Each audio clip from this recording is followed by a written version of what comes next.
wind Kessel effect. Already I told you இல்லையா wind Kessel effect அப்படின்னா இப்போது we will tell veins வந்து they always enlarge to accommodate the more amount of blood present inside. So blood அதிகமாக இருக்குது, cardiac output அதிகமாக இருக்குது, இல்லை venous return அதிகமாக இருக்குது அப்படின்னா they will try to expand. The same way the arteries also will try to expand. So that is called wind Kessel effect. So it is a term which is used in case of arterial blood pressure. So artery, in the artery, if there is a more amount of blood, the artery will try to expand because of its elasticity. So always there will be a resistance created by the blood present inside the blood which is present inside the blood vessels. So they always exert some sort of pressure towards the walls of the artery. So as we are telling, veins also is a reservoir. The same way the capacitance, same way the arteries also acting as a reservoir. So that is called wind Kessel effect. Okay. So how it is be created? See, normally what is happening, you see, in the heart, when the blood is entering, more amount of blood is entering the heart, so the more amount of blood will come out as cardiac output. So cardiac output comes out via true artery, pulmonary artery and aorta. So these two arteries, they just have some sort of elasticity and they accommodate that much amount of blood, and they try to push that artery to the blood vessels, isn't it? So from the aorta or from the pulmonary trunk there are many branches. So how it is giving the blood, how it is being spread to various parts of the body is it there is so much of pressure inside the aorta, but from the aorta the blood has to reach to all parts of the body. So the pressure is little bit decreased so that it will try to send that inside the small arteries. Okay, because it can't send that much force of blood inside the small tubes. So related to physics, there is a diagram above, so you can see the wind Kessel effect helps in damping the fluctuation in blood pressure. That means what? Damping the blood pressure means in aorta, if we measure, the blood pressure will be more compared to the small arteries which it is supplying. So it is trying to decrease the blood pressure or damping, and it is maintaining that fluctuation of blood pressure. So this is called wind Kessel effect. Next, coming to capillaries. Now we saw about veins, next we saw about arteries. Now we are seeing about the capillaries. So before going to capillaries, you can watch this diagram. See, from the aorta there are small branches called arteries, then finer branches are called arterioles, then still more finer branches are called capillaries, and you see vena cava, large vein, then there comes a small veins, then very small veins called venules, and they again go and meet in the capillary. That means capillary is a place where it is having both types of blood, both oxygenated blood and deoxygenated blood. So the tissues are receiving the blood at the capillary level only. So the tissues will receive oxygenated blood at the capillary level, then these tissues, it will give the deoxygenated blood which is formed due to oxidation again to the capillary. So deoxygenated blood will be collected by the veins, and oxygenated blood will come to the tissues through the arteries. So capillaries are at the in between the arteries and the veins. So it has a mixture of both oxygenated and deoxygenated blood. So they are very tiny vessels, they connect the arterioles to the venules. They have very thin walls and they give the nutrients, that is they allow the nutrients from the blood to pass into the blood tissues, that is body tissues. It will try to give the blood to the body tissues. So waste products will be collected from the tissue level in the capillaries. So for these reasons we call these capillaries as exchange vessels. They don't ask as a direct question of capillaries, they ask as a exchange vessels. So if they ask about exchange vessels, you have to write about the capillaries. So they connect both the arterial system and the venous system. So how this exchange is occurring? This exchange is occurring by passive diffusion and pinocytosis, two process. Passive diffusion means what? If there is a small opening or perforation, so without any effort from the region of higher concentration to the region of lower concentration, there will be the movement of particles. That is called passive diffusion. அப்போ அப்படின்னா இப்போ நம்ம water tank மேலே இருக்குது, கீழே நம்ம ground ஃப்ளோரில் இருக்கோம் அப்படின்னா மேலேருந்து வாட்டர் வந்து கீழே வரணும் அப்படின்னாக்கா அதுக்கு எந்த ஃபோர்ஸும் தேவையில்லை. It can come automatically. So from a region of higher concentration to a region of lower concentration. ஆனால் அதே இது தண்ணி டேங்க்கு கீழே இருக்குது, கீழேருந்து நம்ம மேலே ஏற்றணும் அப்படின்னா நம்ம வந்து ஒரு மோட்டாரை போட்டு தான் அதை இழுத்து மேலே கொண்டு போக முடியும். So for that we need energy. So that is called active. ஓகேயா? இப்போ இந்த கேபிலரி லெவலில் எக்ஸ்சேஞ்ச் வந்து ரெண்டு விதமாக நடக்குது. Number one is passive diffusion. This we saw already in the reabsorption of urine. Active டிஃப்யூஷன்னா என்ன, பாசிவ் டிஃப்யூஷன் என்னன்னு பார்த்தோம். Then coming to pinocytosis. See cyto means cytoplasm, pino அப்படின்னா உள்ளே போகிறது. அப்போ this refers to the process through which your body cells actively take in small molecules such as fat and protein. இப்போ phagocytosis அப்படின்னா என்ன சொல்லுவோம்? ஒரு செல்லுக்குள்ளே இருக்கக்கூடிய அந்த WBC லியூகோசைட் வந்து ஒரு கெட்ட பார்ட்டிகிள், ஒரு ஃபாரின் பார்ட்டிகிள் இல்லை ஆன்டிஜென்னை உள்ளே பிடிச்சி இழுத்து அதை வந்து கொன்று என்கல்ஃப் பண்ணி கொன்று அதை திரும்ப செல்லை விட்டு வெளியில் அனுப்புது. தட் இஸ் கால்டு ஃபேகோசைட்டோசிஸ்ன்னு சொல்லுவோம். இப்போ பினோசைட்டோசிஸ் அப்படின்னா என்னது? உள்ளே இழுத்துக்கிறது தான் we call it as pinocytosis. So ஒரு செல்லால் பக்கத்தில் இருக்கக்கூடிய நல்ல பொருட்களை உறிஞ்சி உள்ளே இழுத்துக்க முடியும் அப்படின்னா then that is called pinocytosis. So இந்த கேபிலரி என்ன பண்ணுது? இந்த ரெண்டு ஃபங்க்ஷன் பண்ணுது, passive diffusion and pinocytosis. So the walls of capillary அதுக்கு ஏற்ற மாதிரி இருக்கும். It is made up of endothelium. So that is surrounded by a thin layer of basement membrane. அதனால தான் அந்த கேபிலரி லெவலில் இந்த எக்ஸ்சேஞ்ச் அப்படிங்கிறது நடக்குது. என்ன எக்ஸ்சேஞ்சு? அந்த டிஷ்யூ லெவலுக்கு ஆக்சிஜனை கொண்டு போகிறதும், வேஸ்ட் ப்ராடக்ட் ப்ரொடியூஸ் ஆனதை திரும்பவும் எடுத்து வெயின் வழியாக ஹார்ட்டுக்கு அனுப்பி பியூரிஃபிகேஷனுக்காகவும் அந்த இடத்துல தான் எக்ஸ்சேஞ்ச் நடக்குது. ஸோ அந்த இடத்துல அந்த endothelium, the capillary which is made up of endothelium that is surrounded by a basement membrane. அப்போ it has a bit leakier. Leakier அப்படின்னா என்னது? ஒழுகுதுன்னு சொல்லுவோம். லீக் ஆகுது அப்படின்னா என்ன சொல்லுவோம்? ஒழுகுது. அப்போ இட் அலோவ் பண்ணுது. This allows the oxygen and other molecules to reach your body cells with greater ease. அது கொஞ்சம் பெர்ஃபரேஷன்ஸ் இருக்குது, லீக்கிங்காக இருக்கிறதுனால தான் ஆக்சிஜனை உள்ளே எடுத்துக்குது, CO2 வெளியில் தள்ளுது. ஓகேயா? So additionally white blood cells from the immune system can use the capillaries to reach the sites of infection or other inflammatory damage. இப்போ நம்ம என்ன சொல்கிறோம்? டிஷ்யூ லெவலில் இந்த எக்ஸ்சேஞ்ச் நடக்குது அப்படின்னு சொல்கிறோம். என்ன எக்ஸ்சேஞ்சு? டிஷ்யூக்கு தேவைப்படுற நியூட்ரியன்ஸ் போகுது, டிஷ்யூவில் உருவாகிற கழிவை மெட்டபாலிசம், அந்த மெட்டபாலிக் இதை வந்து எடுத்துகிட்டு போகிறதுக்கும் அந்த கேபிலரி லெவலில் எக்ஸ்சேஞ்ச் நடக்குது அப்படின்னு சொல்லிடணும் இல்லையா? ஸோ அதுக்கு வந்து அந்த இம்யூன் சிஸ்டமும் ஹெல்ப் பண்ணுது. So different types of capillaries இருக்குது. என்ன அப்படின்னா ஒரு 3 டைப்பை பற்றி இங்கே பார்க்க போகிறோம். That is continuous capillaries, fenestrated capillaries and sinusoid capillaries. இப்போ கண்டினியூஸ் கேபிலரிஸ் அப்படின்னா என்ன? பேரை வச்சே தெரியுது, கண்டினியூஸ். அப்போ they are the most common type. They contain small gaps between the endothelial cells which allows for things like gas, water, sugar, glucose. ஈஸியாக இதெல்லாம் உள்ளே போயிட்டு வெளியில் வந்துடும், ஹார்மோன்ஸ் இதெல்லாம். அப்போ they have continuously கொஞ்சம் கொஞ்சமாக சின்ன கேப் அந்த கேபிலரிஸில் இருக்கும். த கண்டினியூஸ் கேபிலரிஸ் ஆனால் பிரெயினில் இருக்கக்கூடிய இந்த கண்டினியூஸ் கேபிலரி வந்து எக்ஸப்ஷனாக இருக்கும். ஏன் அப்படின்னா பிரெயினில் என்ன இருக்குது?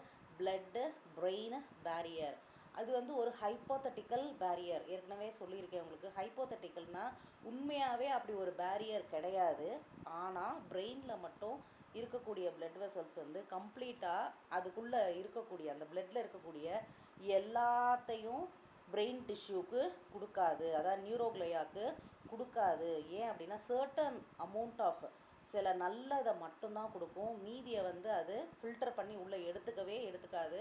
It forms a barrier called blood brain barrier. ஓகேயா? ஸோ ஒரு கேப்பிலரியில் கண்டினியூஸாக கேப் இருக்குது. If it is allowing some sort of substances like gas, water, glucose அப்படின்னா that is called continuous capillary. But there is a exception in the brain alone. Next ஒன்று fenestrated capillaries. இது வந்து they are லீக்கியர் than continuous. அப்படின்னா என்ன? Continuous கேப்பிலரியை விட இந்த ஃபெனிஸ்ட்ரேட்டட் capillaries வந்து இன்னும் கொஞ்சம் அலோவ் பண்ணும். They contain small pores in addition to small gaps. Small கேப்பும் இருக்குது, ஸ்மால் போரும் இருக்குது. அப்போ இது என்ன பண்ணும்? கொஞ்சம் பெரிய பார்ட்டிகல்ஸ், லார்ஜர் மாலிகூல்ஸ்லையும் உள்ளே விடும். This type of capillary is found in the areas which require lot of exchange. நிறைய எக்ஸ்சேஞ்ச் ஒரு டிஷ்யூவில் நடக்கணும் அப்படின்னா இந்த டைப் ஆஃப் கேப்பிலரிஸ் அங்கே இருக்கும். அப்போ எங்கே அப்படின்னா அந்த small intestine and kidney. Small intestine என்ன பண்ணும்? நியூட்ரியன்ஸ் எல்லாம் வந்து உணவுலேருந்து உறிஞ்சப்படணும். அப்போ அந்த மாதிரி இடங்களில் this type of capillaries are present. Then கிட்னிஸ்லேயும் என்ன பண்ணும்? கிட்னி வந்து it has to reabsorb all the good things. அப்போ நல்லதை ஃபுல்லாக அது உறிஞ்சப்படணும். அப்போ கிட்னிஸ்லேயும் ஸ்மால் இன்டெஸ்டைன்லேயும் இந்த ஃபெனிஸ்ட்ரேட்டட் கேப்பிலரிஸ் நிறையா இருக்கும். அப்போ இருக்கிறதுலே கம்மியான ஓப்பனிங் இருக்கக்கூடிய கேப்பிலரி எது? Continuous capillary. அதை விட கொஞ்சம் நிறைய கேப்போடு சேர்த்து ஓட்டையும் போர்ஸும் நிறையா இருக்கிறது வந்து fenestrated capillaries. Next sinusoid capillaries. These are the rarest and leakiest. அப்போ இது எப்படி இருக்கும்? சைனுசாய்டுங்கிறது அதை விட இன்னும் அதிகமான கேப் இருக்கும், அதை விட இன்னும் அதிகமான போர்ஸ் இருக்கும். So sinusoid capillaries they allow for the exchange of larger molecules. Even cells கூட உள்ளே போயிட்டு வெளியே வரும் இந்த கேப்பிலரி வெளியே. அப்போ இதை அதால் எப்படி பண்ண முடியும் அப்படின்னா இந்த கேப்பும் போர்ஸும் கொஞ்சம் பெருசாக இருக்கும். அது போக அந்த பேஸ்மெண்ட் மெம்பரேன் கொஞ்சம் இன்கம்ப்ளீட்டாகவும் இருக்கும். அதனால தான் ஈஸியாக செல்ஸால் உள்ளே போயிட்டு வெளியே வர முடியும். இப்போ தீஸ் டைப்ஸ் ஆஃப் கேப்பிலரிஸ் எங்கே இருக்கும் அப்படின்னா லிவர் டிஷ்யூஸில், ஸ்ப்ளீனில், போன் மேரோலெலாம் அங்கே இதுதான் இருக்கும். ஏன் அப்படின்னா for example the bone marrow, these capillaries allow newly produced blood cells to enter in to the blood stream and begin the circulation. இப்போ போன் மேரோவில் இருக்கக்கூடிய இந்த blood capillaries வந்து அங்கே போன் மேரோவில் போன் செல்ஸ் உருவாகும் இல்லையா? அப்போ போன் செல்ஸ் உருவாகுதுன்னா அது போய் போனில் போயிட்டு டெபாசிட் ஆகணும். அப்போ செல்லே வந்து ட்ராவல் பண்ணும். அதே மாதிரி இப்போது ஸ்ப்ளீன் அப்படின்னு எடுத்துட்டோம்னாக்க அதாவது டெஸ்ட்ராய், அதாவது ஒரு அழிஞ்சு போன ஆர்பிசி 120 days உயிர் வாழ்ந்துருச்சு, இறந்து போச்சு அந்த ஆர்பிசி அப்படின்னா மேக்ரோஃபேஜஸ் போய் அதை அழிக்கும். அது போக பத்தாததுக்கு it will go and die in the spleen. அந்த ஸ்ப்ளீனை தான் நம்ம கிரேவியார்டு அப்படின்னு சொல்கிறோம். அப்போ தேவையில்லாத செல்ஸ் போய் ஒரு இடத்துல அழியணும், இல்லை ஒரு இடத்துல உருவாகிற செல்லை இன்னொரு இடத்துக்கு ட்ராவல் பண்ணணும் அப்படின்னாக்க நமக்கு இந்த சைனுசாய்டு கேப்பிலரிஸோட உதவி தேவை. ஸோ இது வர புரிஞ்சிருச்சா? அடுத்த கொஷின் போகலாமா? இப்போ 2 கொஷின் பார்த்துருக்கோம்.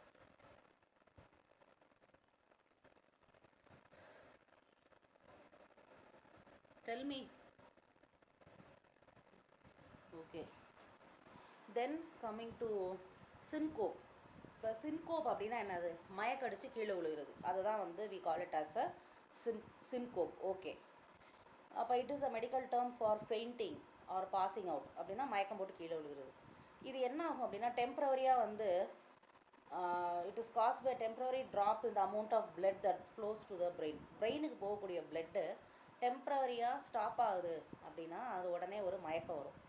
அப்போ சின்கோப் அப்படிங்கிறது வந்து சடனாக பிளட் ப்ரெஷர் குறையிறதுனால. இப்போ பிளட் ப்ரெஷர் எப்படி குறையும்? ஹார்ட் ரேட் குறைஞ்சிருச்சுன்னா, a drop in heart rate or the amount of blood இந்த ஏரியா இந்த பாடி, ஒரு பகுதிக்கு போகக்கூடிய பிளட்டோட அளவு ரொம்ப குறைஞ்சி போச்சு அப்படின்னா தென் இந்த this மாதிரி சின்கோப் வரும். இஃப் வி பாஸ் அவுட் அப்படின்னா எனது மயக்கடிச்சு விழுந்தா we will likely become conscious and alert right way but we may be feel confused for a bit. மயக்கம் போட்டு விழுந்துருவோம், பட் கொஞ்ச நேரம் கழிச்சு என்ன ஆகும்? சரியாயிடும், நம்ம நார்மலாகி எந்திரிச்சு நின்றுவோம், பட் என்ன நடந்தது அப்படிங்கிறது தெரியாது. இது வந்து ஜென்ரலாக சின்கோப் அப்படிங்கிறதுக்கு உண்டான ஒரு டெஃபினிஷன். ஒரு மயக்கம் வரும், மயக்கம் போட்டு கீழே விழுந்துருவோம். அப்போ கொஞ்சம் நேரத்துக்கு வந்து நடந்தது என்னன்னு தெரியாது, திரும்ப நார்மல் ஆகிடுவோம்.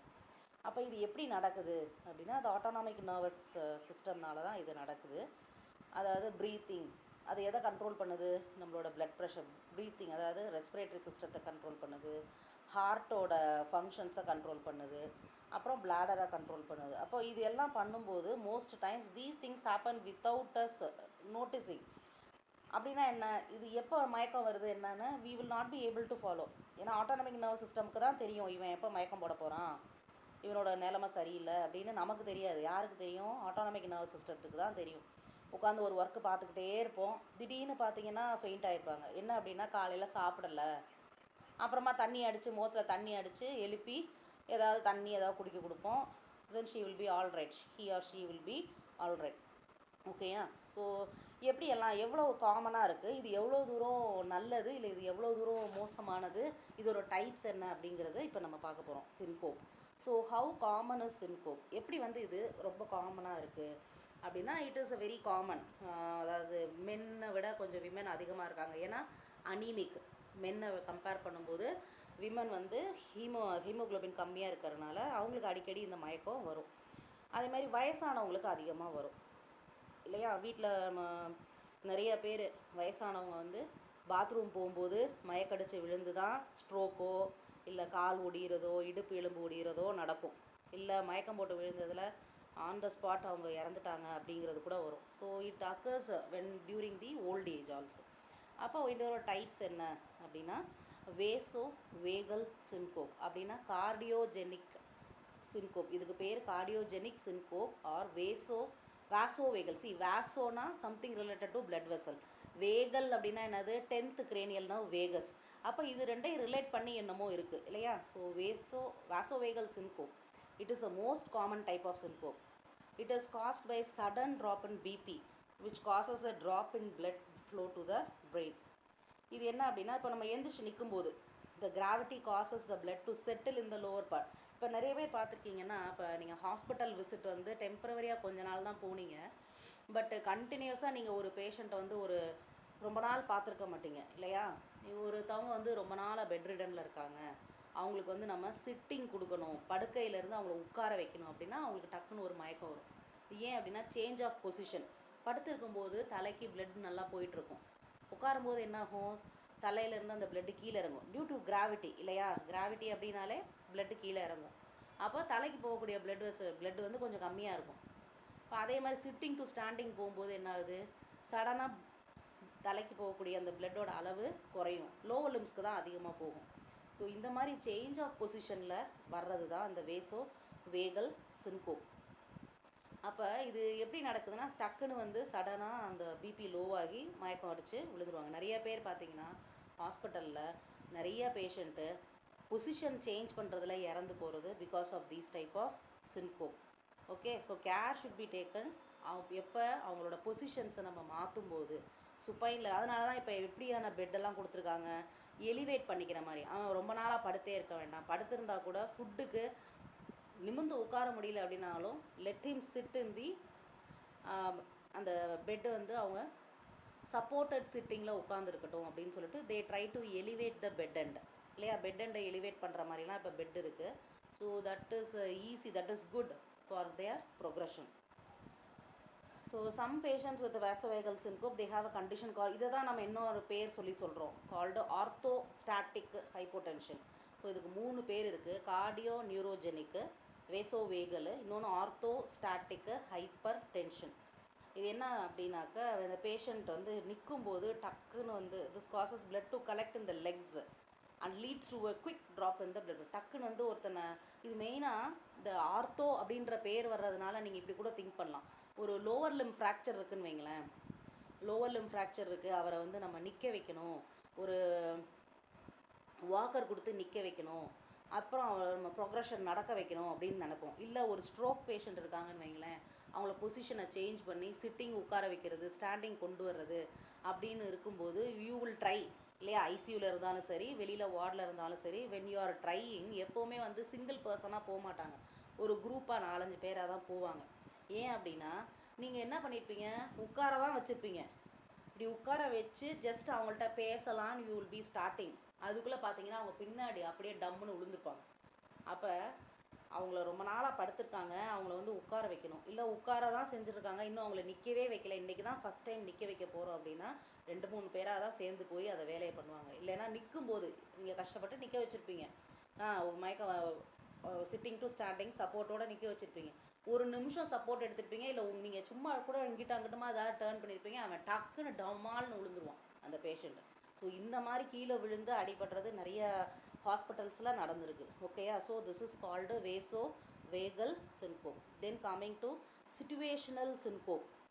சிச்சுவேஷனல் அப்படின்னா அந்த பர்டிகுலர் சிச்சுவேஷனுக்கு ஏற்ற மாதிரி அந்த மயக்கம் போட்டு விழுகிறது. என்ன அப்படின்னா ஒரு நாளைக்கு வந்து அவனுக்கு தண்ணி சத்தே இருந்திருக்காது, அதாவது ஒரு ரொம்பவும் டயரியா வாமிட்டிங் அந்த மாதிரி இருந்திருக்கும், அதனால அவனுக்கு அது மயக்கம் வந்திருக்கும். இல்லை some sort of fear, exam fear, இல்லை ஏதோ ஒரு பயம், anxiety, then intentional emotional stress, ரொம்பவும் அவனுக்கு ஒரு இமோஷ்னல் ஸ்ட்ரெஸ்ஸாக இருக்குது அப்படின்னாலும் இந்த மாதிரி மயக்கம் வரும். இதெல்லாம் வந்து இந்த சிச்சுவேஷனுக்கு தகுந்த மாதிரி. இதில் ஏதாவது ஒரு சிச்சுவேஷன் இருக்கலாம், அவனுக்கு பெயின் இருக்கலாம், இல்லை ஹங்கர் இருக்கலாம், some sort of drugs எடுத்துருந்துருக்கலாம்.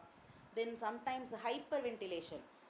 Hyper ventilation அப்படின்னா என்ன? இப்போது இதுலேயே பார்த்தீங்கன்னா வென்டிலேட்டர்ஸில் கொடுக்கும்போதே தேட்டரில், இப்போ தேட்டர் யூஸ்வலி பார்த்தீங்கன்னா அந்த ஓடியில் வந்து அனஸ்தீசியா கொடுக்கும்போது sometimes they give a little bit of over dose.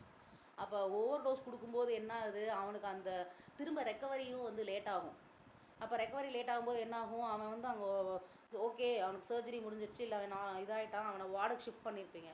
என்ன ஆகும், அவனை உட்கார வைக்கும்போது நீங்கள் ஏதாவது ஃபீடிங் கொடுப்பீங்க, சிட்டிங்கில் உட்கார வச்சு you will try to give some sort of medicines or something to him.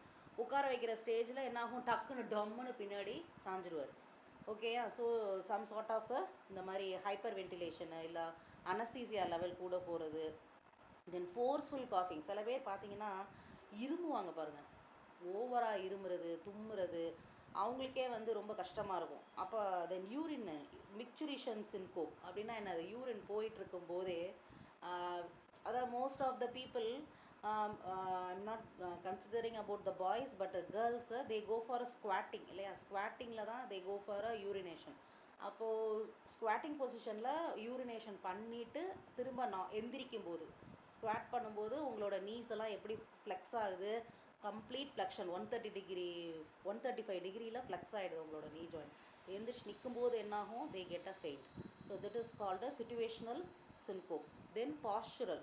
பாஸ்சுரல் அப்படின்னா என்னது, எந்த பாஸ்சரை மெயின்டைன் பண்ணுறோம் அந்த பாஸ்சரை பொறுத்து, lying to sitting, sitting to standing, இந்த மாதிரி ஒரு பொசிஷன் பாஸ்சரை மாறும்போது அப்போ என்ன பண்ணணும் அப்படின்னா, அவங்கள வந்து இப்போ லையிங்லேருந்து ஒருத்தரை நீங்கள் சிட்டிங்க்கு வந்து இன்றைக்கி ஃபஸ்ட் டைம் ட்ரை பண்ணுறீங்க அப்படின்னா, அவனை வந்து ஒரு எடுத்த உடனே அவனை ஒரு அரை மணி நேரம் உட்கார வைக்கக்கூடாது. ஸோ லையிங் டு சிட்டிங் வரானா, இன்றைக்கி வந்து ஆகஸ்ட் 14, இன்றைக்கி வந்து ஒரு 5 நிமிஷம் உட்காந்துருக்கான் அப்படின்னு ரிப்போர்ட் எழுதிடுவீங்க. திரும்ப என்ன பண்ணுவீங்க, ஒரு நாளைக்கு 2 தடவை போய் விசிட் பண்ணலாம் நீங்கள், இல்லை ஒரு தடவை திரும்ப நான் நாளைக்கு தான் அவனை விசிட் பண்ணுவேன் அப்படின்னா திரும்ப நாளைக்கு போகிறீங்க, 10 மணிக்கு அவனை திரும்ப உட்கார வைக்கிறீங்க. அப்போ 5 நிமிஷத்துலேருந்து என்ன பண்ணலாம், நீங்கள் 10 நிமிஷமாக இன்க்ரீஸ் பண்ணலாம். அப்போ அதை ரிப்போர்ட் எழுதுறீங்க. அப்படி கொஞ்சம் கொஞ்சமாக டைமிங்கை இன்க்ரீஸ் பண்ணி நீங்கள் பாஸ்சரை மாற்றுறீங்க அப்படின்னா அவனுக்கு அந்த மயக்கம் வராது. திடீர்னு இன்றைக்கி இவனை 5 நிமிஷம் உட்கார வச்சுட்டேன், அடுத்து நான் என்ன பண்ணுறேன், திரும்ப ஒரு 5 நிமிஷம் நிற்க வைக்கிறேன் அப்படின்னா என்ன ஆகும், அவனுக்கு அந்த பாஸ்சரை டக்குன்னு நீங்கள் மாற்றும்போது மயக்கம் வரும். That is called postural syncope. Then cardiac syncope. Cardiac அப்படின்னால என்ன, அது சம்திங் ரிலேட்டட் டு ஹார்ட்டு. அப்போ ஹார்ட்லேருந்து பிரெயினுக்கு போகக்கூடிய பிளட்டு குறைவாக போகிறதுனால அந்த கார்டியாக் சின்கோப் வரும். அப்போ ஹார்ட்லேருந்து போக முடியாது அப்படின்னா என்ன அர்த்தம், ஹார்ட் அட்டாக், மயோகார்டியல் இன்ஃபாக்ஷன், இந்த மாதிரி ஹார்ட் அட்டாக் வரும்போது அப்போ அவனுக்கு என்ன ஆகாது, ஹார்ட்லேருந்து பிளட்டு பிரெயினுக்கு போகாது. So that is called cardiac syncope. அடுத்து நியூரோலாஜிக்கு சின்கோப். நியூரோலாஜிக் சின்கோப் அப்படின்னா என்னது, நியூரோலாஜிக்கல் கண்டிஷன்ஸ், அதாவது ஃபிட்ஸு, சீசர், நீங்கள் ஃபிட்ஸுன்னு நம்ம சொல்லுவோம், எபிலெப்சின்னு சொல்லுவோம், அதை வந்து we call it as a seizure. Then stroke, TIA அப்படின்னா டிரான்சியன்ட் இஸ்கீமிக் அட்டாக். சில பேருக்கு ஸ்ட்ரோக் ஒரு நாள் மட்டும் இருக்கும், இன்னும் நீங்கள் அதுக்குள்ளே போனதில்லை, செகண்ட் இயர் இன்னும் வரல, அதனால் உங்களுக்கு அதை பற்றி ரொம்ப தெரியாது. ஸ்ட்ரோக் அப்படின்னா வாதம்னு சொல்லுவோம் இல்லையா, அது சில பேருக்கு ஒரு 3 months இருக்கும், 6 months இருக்கும், அப்புறம் நார்மல் ஆவாங்க. சில பேருக்கு பார்த்திங்கன்னா ஒரே ஒரு நாள், that is called transient ischaemic attack. எந்த காம்ப்ளிகேஷன்ஸும் இருக்காது. ஆனால் அந்த ஒரு நாளைக்கு அவங்களுக்கு அந்த ஸ்ட்ரோக் இருக்கும். Then the second day after giving all the medicines he will become normal and he will go for his work. That is called TIA. TIA once வந்துருச்சு அப்படின்னாலே என்ன பண்ணணும், இனிமேல் அவனுக்கு ஸ்ட்ரோக் வந்துடக்கூடாதுன்னு சொல்லிட்டு ரெகுலர் மெடிகேஷன்ஸ்குள்ளே அவனை நீங்கள் உள்ளே கொண்டு வந்துடணும். தென் கம்மிங் டு இன்னொன்று என்னது, நார்மல் ப்ரெஷர் ஹைட்ரோசெஃபாலஸ். ஹைட்ரோசெஃபாலஸ் அப்படின்னா நம்ம அந்த செரிப்ரோ ஸ்பைனல் ஃப்ளூயிட் அப்படின்னு படிச்சிருக்கோம் இல்லையா நியூரோவில். அப்போ அந்த செரிப்ரோ ஸ்பைனல் ஃப்ளூயிட் வந்து ப்ராப்பராக ட்ரைனேஜ் ஆகாமல் அதோட அளவு கூடிருச்சு அப்படின்னா அந்த மண்டை வந்து வீங்கிரும். There will be a swell and head. So அந்த மாதிரி ஹைட்ரோசெஃபாலஸ் பேஷண்ட்டுக்கும் இந்த நியூரோலாஜிக்கல் சின்கோப் வர சான்சஸ் இருக்குது. தென் பாட்ஸ், அதாவது பாஸ்சுரல் ஆர்த்தோஸ்டாட்டிக் தக்கிகார்டியா சிண்ட்ரோம் அப்படின்னா என்ன, வெரி ஃபாஸ்ட் ஹார்ட் ரேட், அதாவது இன்க்ரீஸ்டு ஹார்ட் ரேட் இருக்குது. இப்போ படபடப்பு வரும். இப்போ ஓல்டேஜ் பேஷண்ட்டோ இல்லை ரொம்ப முடியாதவங்களையோ அவங்கள நீங்கள் லைங் டு சிட்டிங் கொண்டு வரும்போது திடீர்னு அவங்க ஹார்ட் படப்படன்னு துடிக்கும். அப்போ நீங்கள் என்ன பண்ணிடணும், அவங்கள ஜஸ்ட் பேசாமல் ரிலாக்ஸ் பண்ணிவிட்டு திரும்ப படுக்க வச்சிடணும். இல்லையா, நீங்கள் சிட்டிங் டு ஸ்டாண்டிங் கொண்டு வரும்போது என்ன ஆகும், சில நேரம் அவங்களுக்கு படப்படன்னு படபடப்பாக இருக்கும். ஆனால் நீங்கள் அதை வந்து ப்ராப்பராக கவனிக்காமல் சும்மா அது கொஞ்சம் நேரத்துக்கு அப்படி தான் இருக்கும், அப்புறம் சரியாக போயிடும் அப்படின்னு சொல்லி நீங்கள் பாட்டுக்கு பண்ணீங்க, அவங்களுக்கு அடுத்து மொபிலைசேஷன் கொடுத்தீங்கன்னா அவ்வளோதான், அவன் வீட்டுக்கு போய் சேர்ந்துருவான். ஸோ பாஸ்சுரல்னால அவன் பாஸ்சரை நீங்கள் மாற்றும் போது அவனுக்கு ஹார்ட்டில் ப்ராப்ளம், அதாவது when you are trying to change the posture, if the heart is not functioning properly, it is trying to increase the heart rate. So that because of that he is getting syncope அப்படின்னாக்கா that is called POTS, postural orthostatic tachycardia syndrome. Then unknown causes, நிறைய அதுக்கு reasons கிடையாது, இந்த மாதிரி மயக்கம் வந்து நிறைய வரலாம். Okay, then what are the symptoms அப்படின்னாக்கா எதனால் என்ன வரும், ஒரு மாதிரி blocking out, feeling light head, ஒரு மாதிரி லைட் ஹெட்டடாக இருக்கும், ரீசனே இருக்காது, கீழே விழுகிற மாதிரி இருக்கும், டிஸியாக இருக்கும், ரொம்ப டயர்டாக இருக்கும், ட்ரௌசியாக இருக்கும். இதெல்லாம் வந்து இதோட சிம்டம்ஸு. ஓகேயா. Then coming to next question, hormonal regulation of smooth vascular muscle. இப்போ நடத்தின வர புரிஞ்சுதா சின்கோப்பு? ஏன்னா அது கொஞ்சம் ரொம்ப பெருசாக இருந்தது சின்கோப் வந்து. They mostly ask in 5 mark question for every one. Physiotherapy ஸ்டூடெண்ட்டாக இருந்தாலும் சரி, சிடி சிபிடி ஓடியாக இருந்தாலும் சரி, அடிக்கடி they have to hear this term syncope. இப்போ இது hormonal regulation, I think I can do it another day, Monday எடுக்கிறேன். ஏன் அப்படின்னா இது வந்து ஒரு பெரிய கொஷின், ஒரு எஸ்ஏ கொஷின் கொடுத்துருந்தாங்க. சிடியா சிபிடியான்னு தெரில, I think CBD, I think hormonal regulation of vascular smooth muscle is a SA question. Okay, so we will go to another, ஒரு அந்த ஸ்மால் கொஷின்ஸ் 2 இருக்குது, அதை முடிச்சுட்டு நம்ம இந்த எஸ்ஏக்கு போகலாம். சரியா, இதை முடிச்சுட்டு இன்றைக்கி உங்களுக்கு அந்த கூகுள் கிளாஸ் ரூமில் இதை நான் போட்டு விட்டுறேன். Just have a look at it. Monday we will see that essay. Okay, Chargaff's rule. இது என்ன புதுசாக இருக்கே சார்கேவ்ஸ் ரூல் அப்படின்னா, ஒன்றும் இல்லை, நீங்கள் இதெல்லாம் 12th படிச்சிருப்பீங்க. என்ன அப்படின்னா, adenine will always pair with ATGC அப்படி தான் படிப்போம் இல்லையா. டிஎன்ஏ எடுத்துக்கோங்க, டிஎன்ஏல ஸ்ட்ரக்சரில் A will always pair with T இல்லையா, adenine with thymine, guanine with cytosine. அப்போ இது வந்து ஒரு ரூல் மாதிரி. So this is one of the rule. அந்த சார்காவ்ஸ் ரூல் அப்படின்னா என்னது, இது ஒரு rule. they are important because they point out to a kind of grammar of biology. அப்படின்னா என்ன, a set of hidden rules that govern the structure. இது வந்து எழுதப்பட்டாத ஒரு இது இப்படி தான் இருக்கும் இந்த டிஎன்ஏ, இது இப்படி தான் சேரும், இது ஏன் ஏ வந்து டீயோட சேருதுங்கிறதெல்லாம் நமக்கு தெரியாது. பட் இது வந்து ஒரு rule, this is called Chargaff's rule. இது என்ன அப்படின்னா, அந்த டிஎன்ஏ ஸ்ட்ரக்சரில் எடுத்துக்கிட்டோம் அப்படின்னா, the rules of base pairing explain the phenomena that whatever the amount of adenine in the DNA, அதே மாதிரி அதோட அளவு, அடினைன் எவ்வளோ இருக்கோ அவ்வளோதான் தைமினும் இருக்கும், குவானைன் எவ்வளோ இருக்கோ அவ்வளோதான் அந்த சைட்டோசைனும் இருக்கும். ஓகேயா. ஸோ இந்த 2 ரூலும் தான் சார்காவ்ஸு ரூல்ஸ். அதை தான் இங்கே எக்ஸ்ப்ளனேஷன் கொடுத்துருக்கு. ஸோ அந்த Chargaff's rules of DNA base pairing, இது வந்து யாருக்கு பின்னாடி நேம் ஆயிருக்குன்னா, அந்த அவர் கண்டுபிடிச்ச ஒரு பேர், அவர் கொலம்பியா யூனிவர்சிட்டியில் ரிசர்ச் சயின்டிஸ்ட்டாக இருந்தார். ஸோ இதை தான் அவர் சொல்லியிருக்காரு. என்ன சொல்லியிருக்காரு, 2 point, A will always pair with T, G will always pair with C. அளவும் ஒரே மாதிரி தான் இருக்கும். அடினைன் எவ்வளோ இருக்கோ, அந்த ப்ரோட்டீன் எவ்வளோ இருக்கோ அதே அளவு தான் தைமன் இருக்கும், சைட்டோசின் எவ்வளோ இருக்கோ அதே அளவு தான் அந்த குவானின் இருக்கும். தென் கம்மிங் டு கார்டிலேஜ், அடுத்த கொஷினு கார்டிலேஜ். கார்டிலேஜ்னால் நமக்கு 3 டைப்ஸ் ஆஃப் கார்டிலேஜஸ் இருக்குது. Hyaline cartilage, fibrous cartilage, elastic cartilage. அதில் அவங்க ஹயலின் கார்டிலேஜை பற்றி மட்டும் ஸ்பெஷல் ஃபீச்சர்ஸ் கேட்டிருந்தாங்க 2 மார்க்கில். ஓகேயா? அப்போ ஹயலின் கார்டிலேஜ் அப்படிங்கிறது ஒன்று எங்கெங்கே இருக்குதுன்னு ஃபஸ்ட்டு பார்த்துட்டு தென் ஹயலினை பற்றி மட்டும் ஒரு 2 பாயிண்ட் எக்ஸ்ட்ரா படிச்சுக்கலாம். ஸோ ஹயலின் அப்படிங்கிறது எங்கே இருக்குன்னா நம்ம எல்லா இடத்துலையும் உடம்புல இருக்கக்கூடிய ஒயிட் ஸ்ப்ரெட்டாக இருக்குது. ஸோ எங்கே இது வந்து ஹயாலின் அப்படிங்கிறது நம்ம கண்ணாடி மாதிரி இருக்கும், நல்லா விழுன்னு கண்ணாடி மாதிரி இருக்கும். In the embryo the bone begins as hyaline cartilage and later ossifies. இப்போ முதல்ல பார்த்தீங்கன்னா அந்த போன்ஸ் வந்து ஹயலின் கார்டிலேஜாக தான் இருக்குது. ஃபிசியாலஜி ஆஃப் போன் அப்படின்னு படித்தோன்னா நம்ம கார்டிலேஜினஸ் ஃபேஸ் அப்படின்னு படிப்போம். அதுக்கப்புறம் தான் நம்ம போனி ஃபேஸ்க்குள்ளேயே போவோம். சரி, அதனால தான் அந்த சின்ன குழந்தைங்களுக்குலாம் பார்த்தீங்கன்னா போனி வந்து சாஃப்டாக இருக்கும், போன்ஸ் வந்து சாஃப்டாக இருக்கும். அது வந்து ஒடிஞ்சாலும் ஃபுல்லாக சடக்குன்னெலாம் ஒடியாது, க்ரீன் ஸ்டிக் மாதிரி அரைகுறையாக தான் ஒடியும். ஏன் அப்படின்னா அது வந்து ஃபுல்லாக ஹார்டாக இல்லை. ஸோ சின்ன வயசில் ஹயலின் கார்டிலேஜ் தான் முதல்ல ஆரம்பிக்குது, then it becomes a phone. Fibrous cartilage அப்படிங்கிறது எங்கே இருக்குன்னா இந்த ஸ்பைனில் இருக்கக்கூடிய இன்டர்வெர்டிப்ரல் டிஸ்க் அப்படின்னு சொல்கிறோம் இல்லையா, அந்த ரீஜன்லையும் இந்த பியூபஸ் ஹிப்பு போன் இருக்குல்ல, ஹிப்பு போன் வந்து ரெண்டும் முன்னாடி சேரும் இல்லையா, அந்த இடத்துக்கு பேர் சிம்ஃபைசிஸ் பியூபஸ். இந்த 2 இடத்துல தான் இந்த ஃபைப்ரஸ் கார்டிலேஜ் இருக்கும். எலாஸ்டிக் கார்டிலேஜ் வந்து என்னென்னா ஸ்ட்ரென்த்துக்கும் எலாஸ்டிசிட்டிக்காகவும் இருக்குது. ஸோ எங்கே இருக்குன்னா அந்த காதில், இயரில், பின்னால், எபிக்ளாட்டஸ்லலாம் இந்த கார்டிலேஜ் இருக்கும். இப்போ there are 3 types of cartilage. இப்போ நம்ம ஹயாலின் பற்றி மட்டும் பார்ப்போம். ஸோ ஹயாலின் கார்டிலேஜ் அப்படிங்கிறது ஒரு கிளாஸ் லைக் இருக்குது, டிரான்ஸ்லூசண்ட்டாக இருக்குது, நிறைய ஜாயிண்ட் சர்ஃபேஸில் இருக்கும். ஒவ்வொரு ஜாயிண்ட் அந்த போனோட எண்டிங், போனோட ஸ்டார்டிங். ஸோ ஆர்டிகுலேஷன் எங்கே நடக்குதோ, ஒரு ஜாயிண்ட் ஃபார்ம் ஆகுதுன்னா அந்த ஜாயிண்டில் இருக்கக்கூடிய போனில் it is covered with a hyaline cartilage. எதுக்கு அப்படின்னா இந்த போனை ப்ரொடெக்ஷன் பண்ணுறதுக்காக, for the helping the movement, for the production of synovial fluid. அப்போ hyaline cartilage is pearl green color with a firm consistency. It has some considerable amount of collagen அதில் நிறைய இருக்குது.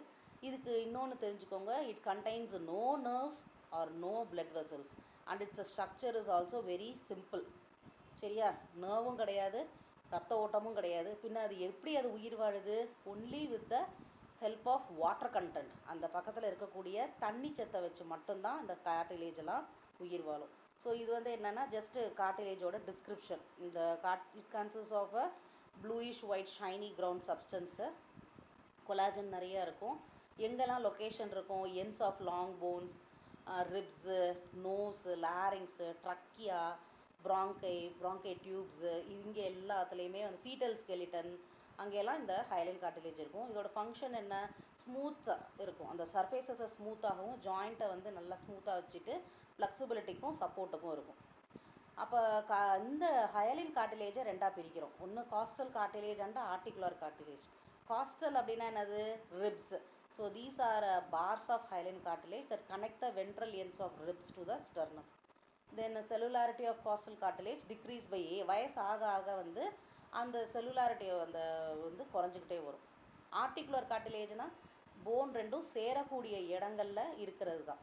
அப்போ ஹயலின் கார்டிலேஜ் இருக்குது அப்படின்னா இன்னொன்று தெரிஞ்சுக்கோங்க, ஒரு போன் இருக்குது, போனோட கவரிங்கை வந்து நம்ம என்ன சொல்லுவோம்? பெரிகார்டியம் இல்லை பெரிகாண்ட்ரியம். அப்படின்னா என்ன? பெரியாஸ்டியம் அப்படின்னு ஒரு டேர்ம் சொல்லுவோம். The bone is covered by a structure called periosteum. அப்போ அந்த போன் வந்து ஆர்டிகுலேட்டிங் சர்ஃபேஸ்னால் என்ன? ஒரு போனும் இன்னொரு போனும் சேர்ற இடத்துல பெரியாஸ்டியம் இருக்காது, இந்த பெரிகாண்ட்ரியம் இருக்காது. அப்போ that perichondrium or the periosteum it is been replaced by the hyaline cartilage. புரியுதா? So the periosteum or the pericardium வந்து நார்மலாக it will cover the bone, so that is replaced by the hyaline cartilage. So this acts as a shock absorber. ஓகேயா? So I think I have finished. இன்னும் கொஞ்சம் questions இருக்குது, சில பேர் எழுதுனது இன்னும் டிடி எம்எல்டி எழுதின கொஷின்ஸ் இன்னும் இருக்குது கொஞ்சம். அதை ரெடி பண்ணிட்டா Monday I can finish you that. இந்த ஹார்மோனல் ரெகுலேஷன் இப்போ ஸ்டார்ட் பண்ணோன்னா we will not be able to finish. Just intro மட்டும் நான் கொடுக்குறேன். ஓகேயா? இன்ட்ரோ கொடுத்துட்டு உங்களால் அதை ஃபாலோ பண்ண முடிஞ்சதுன்னா நம்ம அதை திரும்ப எடுக்க வேண்டாம். You can read it off with your own. ஏன்னா இதுவாக தான் இருக்கும், லைக் உங்களுக்கு தெரிஞ்சதாக தான் இருக்கும். போகலாமா? உள்ளே இருக்கீங்களா?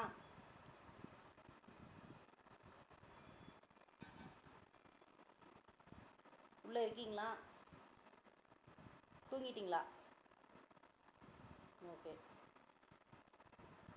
ஓகே. It is found. இப்போ hormonal regulation of vascular smooth muscle அப்படின்னா என்ன? வாஸ்குலர் ஸ்மூத் மசில் அப்படின்னா நம்ம பிளட் வெசலை எடுத்துக்கிறோம். அப்போ வாஸ்குலர் அப்படின்னா இரத்த குழாய், ஸ்மூத்னா என்ன? சாஃப்ட் மசில்ஸில் இருக்கக்கூடிய ஒரு டைப் தான் ஸ்மூத் மசில். அப்போ வாஸ்குலர் ஸ்மூத் மசில் அப்படின்னா நம்ம எதை எடுத்துக்கிறோம்? we are taking the blood vessels, smooth muscle which are present as a blood vessel அப்படி எடுத்துக்கிறோம். இன்னொன்று என்ன அப்படின்னா, இதே ஸ்மூத் மசில் எங்கெங்கெல்லாம் வந்து ஆர்கன்ஸில் இருக்குது. இப்போ யூட்ரஸ்லையும் ஸ்மூத் மசில் தான், பிளாடர்லையும் ஸ்மூத் மசில் தான் இல்லையா? அப்போ bladder is made up of smooth muscle, stomach is made up of smooth muscle. அப்போ அந்த ஸ்மூத் மசிலும் அது ஸ்மூத் மசிலாகவும் இருக்குது, அதுக்கு ஒரு பிளட் சப்ளை கொடுக்கணும். அப்போ அதுக்கு பிளட் சப்ளை கொடுக்கறது வாஸ்குலர் ஸ்மூத்து மசிலாக தான் இருக்கணும். ஸோ நம்ம ஸ்மூத் மசில் ஜென்ரலாக ஸ்மூத் மசில் வந்து ஹார்மோனுக்கு எப்படி ரியாக்ட் பண்ணும், ஹார்மோனல் சேஞ்சஸ்க்கு எப்படி ரெகுலேஷன் நடக்கும் அப்படிங்கிறதான் இந்த எஸ்ஏ கொஷினோட இன்ட்ரொடக்ஷன். அப்போ ஜென்ரலாக அது என்னென்ன பண்ணுது, என்னென்ன வேலையெல்லாம் பண்ணுது? இப்போது பார்த்தீங்கன்னா மிக்சுரிஷன் அப்படின்னு சொல்கிறோம். மிக்சுரிஷன்னா த ப்ராசஸ் ஆஃப் யூரினேஷன். அப்போ யூரினேஷன் பண்ணும்போது என்ன பண்ணணும்? அந்த பிளாடர் வந்து அந்த டெட்ரூசர் மசிலோட உதவியோட, அது ஒரு சாஃப்ட் மசில் தான், ஸ்மூத் மசில், சுருங்கணும். சுருங்கி அந்த உள்ளே இருக்கக்கூடிய யூரினெல்லாம் எம்ப்டி பண்ணணும். இப்போ டீஃபிகேட் பண்ணணும், டாய்லெட் போகணும் அப்படின்னா என்ன பண்ணணும்? அந்த ரெக்டம் சுருங்கணும் இல்லையா? லார்ஜ் இன்டெஸ்டைன் சுருங்கி ரெக்டம் சுருங்கி அந்த ரெக்டம் வந்து என்ன பண்ணணும்? ஏனஸ் வழியாக it has to leave that product out. அப்போ expel, it has to Propel